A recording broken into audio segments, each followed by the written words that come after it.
Ang pagkatao sa aton mahal nga Ginoong Hesukristo, isa sa palatandaan sang paghigugma. O chiringon, dapat maghigugmaanay kita. Kaya ang aton nga pagpalangga sa aton nga isika pareho, isa sa palatandaan sa aton nga paghigugma sa mahal nga Ginoong Hesus. Kaya sa inyo tanan-tanan sa mga umuluyo sa bilog nga kalibutan, ilabi na gid diri sa mga taga-syudad sa Iloilo.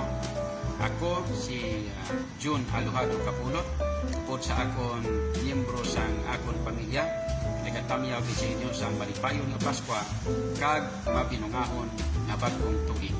Kabay pa nga sa sini nga tuig, madula na ang aton problema sa kabligaduhon, mahatagan sa kasulbaran, ang aton problema sa panimalay, kabay pa nga madula na ang aton mga kaaway, kabay pa nga may pinalanggaon kita sa aton tupagbalay, sa aton isika pareho, kagabay pa nga madula na ang pandemic, labi na ang virus nga nag-atake sa aton, kabay pa nga magbalik na ang normal na aton nga pagpangabuhi sa aton syudad, kagabay pa nga mangin mapinungahon kag mangin progreso ang aton nga syudad sa Iloilo sa palaabuton nga masud nga tuig.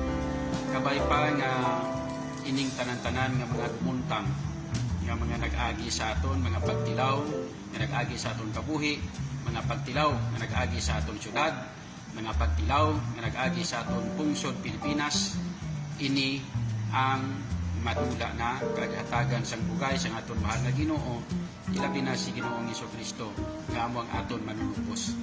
Gani sa inyo tanan-tanan sa liwat, malipayon nga Paskwa kag mabinungahon nga bag-ong tuig.